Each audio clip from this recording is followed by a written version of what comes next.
Let's see what the new day brings. Stressless. At the end of each day, write down 5 things that you are thankful for. Thanksgiving is over. No, I'm just kidding. It's funny that I see that about writing stuff down because I keep having that impulse to get back into journaling, but I just cannot bring myself to do it because it's one of those things that I feel like I have lost my momentum with.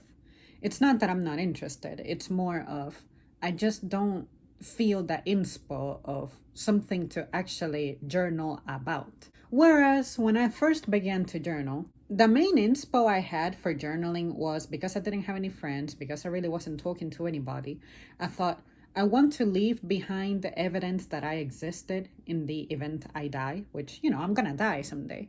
But I mean that I was so, I guess, pessimistic back in those days that I looked at it as, well, I don't feel like I'm going to live very long. So at least I want to leave behind a book of my thoughts, the questions that I wish people would have asked me, or the questions that I have had about people who are dead that I don't get to ask them about. Something like that. And because this world and this universe is so vast, of course, you're not going to run out of things to say. For me, I think about how sad I'm going to be that I will feel or sense that my end is imminent, assuming I die from natural causes. But if I didn't die of natural causes and it's something unexpected, I want to have people not be too shocked about it and not feel like they have been missing out on anything, or be curious about something and not have the answers from me. Usually you can get answers if you know somebody who knew somebody very well, but I sincerely do not think that anyone out there truly knows me super well. My mom could be like very good first guess, but outside of that, maybe some of my coworkers who incidentally know a thing or two about me. There's one supervisor I can think of. He will go as far as asking me, so do you need a box of medium gloves? And I'm like, wow, you know that about me. It means a lot that somebody remembers and knows something about me. Because if I were to show up to my family's home, they don't know shit about me. And obviously, by extension, I don't know shit about them. So it's like getting to know complete strangers.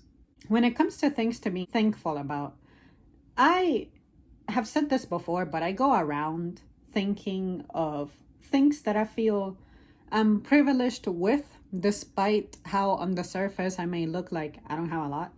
And one of the things I can immediately say I'm thankful for has to be my acquaintances that I currently have active. Like the people I can say I regularly check in with, even if it's not a daily thing, at least I know that I could text them or message them or email them. And I know that that communication is going to be there, and that stuff with this person, no matter what they're going through or what I'm going through, our conversation will pick up as if nothing has happened. It can be days, it can be weeks, months, years, but that sensitivity of, oh, you haven't been nurturing this relationship, therefore it's gonna die out. Nothing like that. It's, we don't change. And I like that. I like that you're defined, you know who you are, you know what you are, and you lift that up consistently. Not like the salty people I have expressed in the past, how my relationships with them may have ended.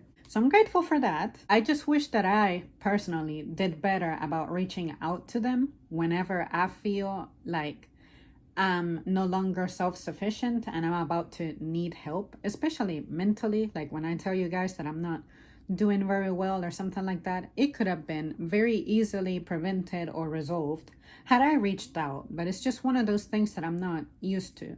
I'm not used to having live active support like that. But knowing that it's there and I could have it if I did my part on reaching out is very relieving, because I remember a time when I had nothing, when I had none of that. And it's just nice that it's one of those things that I know I don't have to be condemned to suffering from.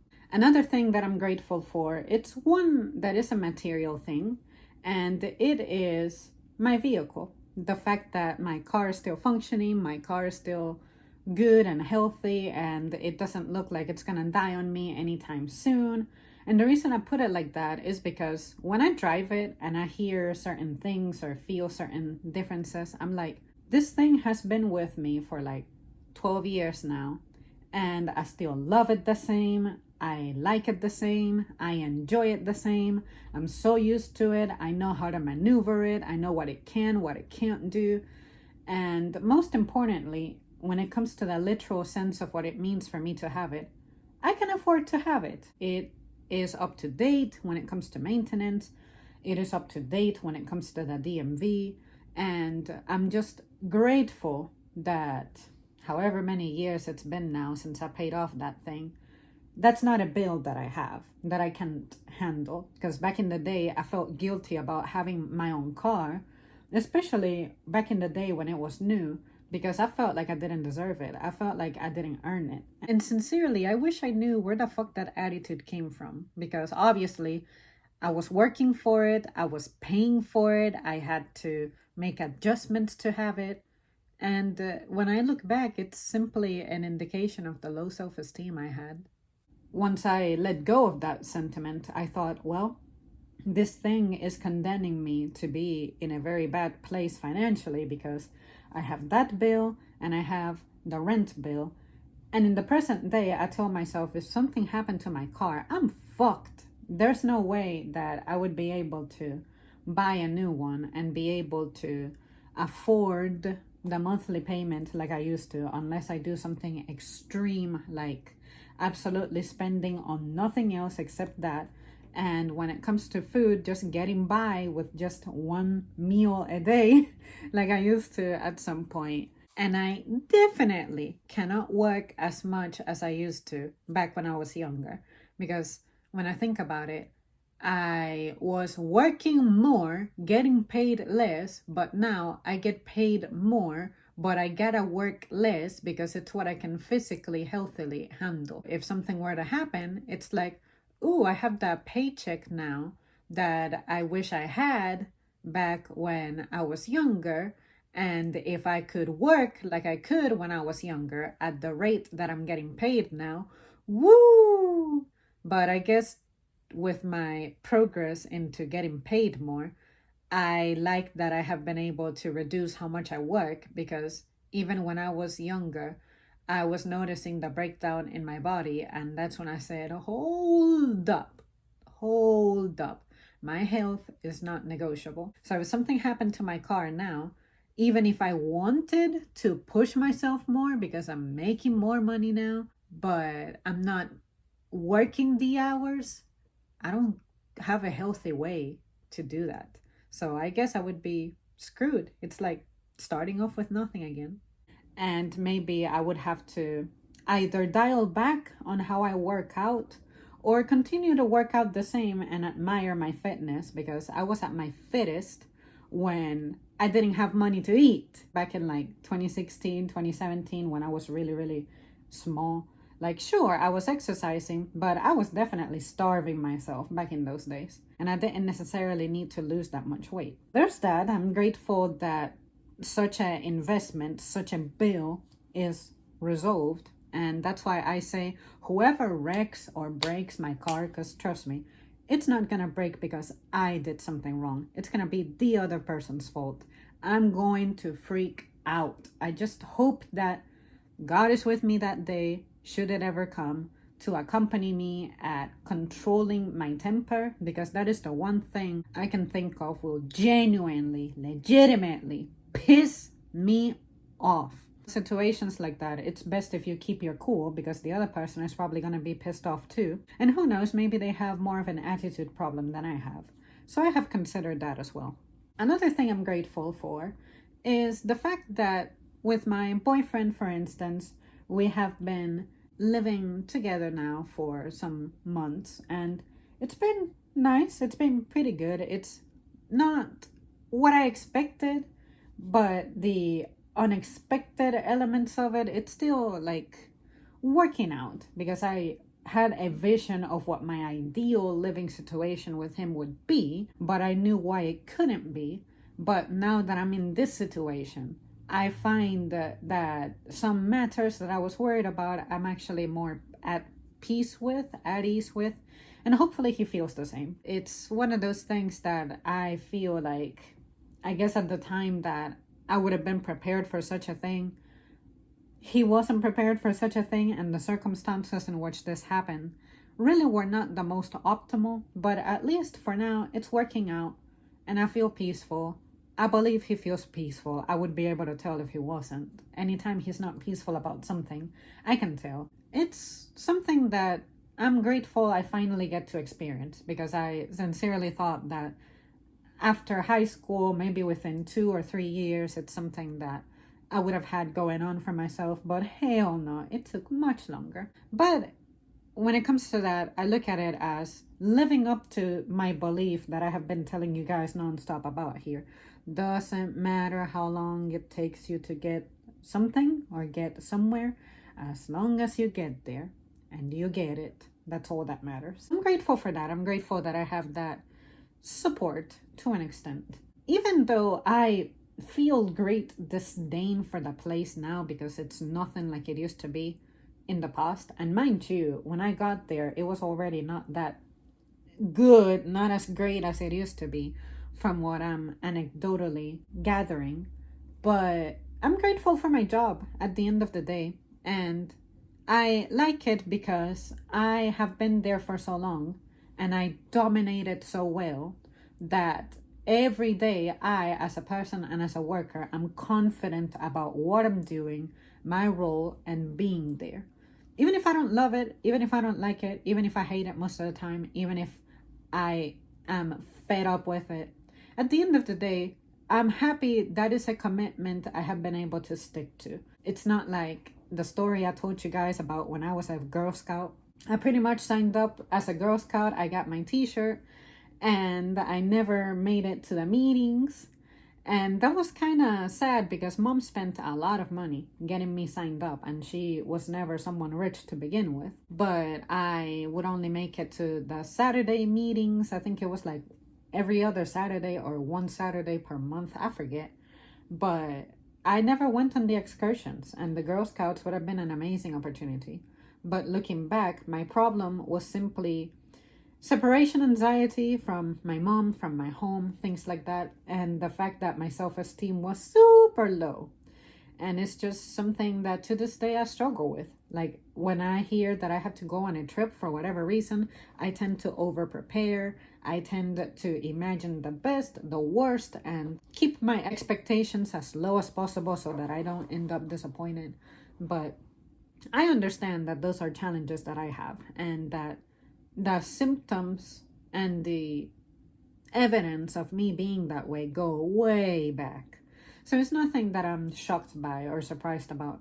Do I wish I could change it?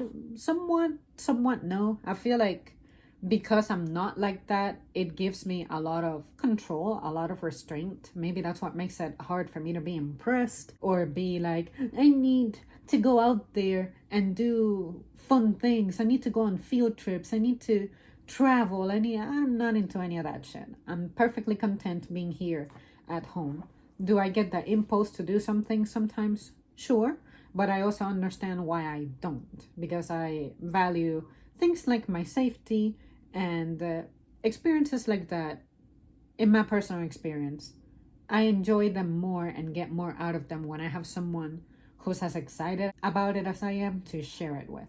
But when I'm by myself, it's really hard for me to self-motivate, to self-inspire, to blow the experience out of proportion. Now, when someone else is there complimenting me or I'm complimenting them, it helps me absorb the experience in a better way. And it's something that I have dwelt on in more depth before, but just so you know, that hasn't changed. I believe that was my fourth one. My final thing that I'm grateful for, I guess I would have to say, no matter how not excellent it is, I'm grateful that I'm still in the shape that I am, that I'm more healthy than not. I can still function. My body is not in as much pain as it used to be. The pain comes up here and there, but I'm getting by just fine. And I think it's because of the choices I make. my refusal to exploit myself at work, my refusal to be like, oh my God, I exercise, but I don't have fitness to show for it. I don't give a fuck. I'm not weighing 200 pounds. I think that alone is a big achievement. I'm nowhere close to weighing that much. The little strength I have is practical for, I guess, 90% of the things I do. And the other 10% is the stuff that I genuinely need to request help for my safety, for my well-being. Like if I don't have a lot of upper body strength, why would I try to lift something that's over like 50, 60 pounds over my shoulders? That doesn't make sense. Why would I if I don't have to? And in the event that I don't have the assistance present for me, I find other ways to work around it. If I have to break something down, I'll break something down and then put it back together once it's wherever I need it. My ability to be astute based on my current condition, which is not the greatest, and even the ailments that are continuous that I suffer from and bring me a lot of pain, I know how to work around those too. Like make sure that I don't expose myself to stupidly loud noises for prolonged periods of time. Make sure that I wear clothes that are comfortable. Make sure that I at least keep an eye out for what I eat too. Like today, if I ate some crap, then make sure that for the rest of the day, I either don't eat anything or eat something that's better, something that's lighter, more nutritious. Be conscious about those things. And as far as I know, I am pretty good about my personal hygiene. I brush my teeth every day. I take a shower every day. Those things. I'm grateful that I'm still functioning and that my issues, my problems, mentally, emotionally, and physically, have not disabled me from functioning and taking care of myself. And that's not to crap on anybody out there who needs help due to physical limitations or mental limitations, nothing like that. I'm just saying that I'm grateful that I can burden myself with that as opposed to I depend on someone else to help me survive. And as a result, because I'm occupying someone else with me, even if that someone else would find pleasure in taking care of me, I am not doing that to them.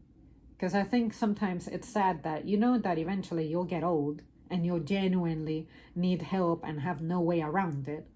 I have met people though who are my age peers and they're starting to need help already. And I don't judge what circumstances led to them needing that help. But like I said, I'm grateful that out of all of my issues, all of my problems, I seem to be making decisions that keep me on a status in which that's not something I'm suffering from. Make sense? Good. Well, there you guys have it. That's it for me. Thank you so much for tuning in. Let me know what are the things that you are thankful for. It can be anything. It can be material things. It can be people. It can be your career. It can be your money. It can be your health. Whatever it is, I sometimes find inspiration out of the things that other people say, especially when something changes in your life that was unexpected and even devastating, but maybe you have had some time in between to process those events and you realize that good stuff came out of that.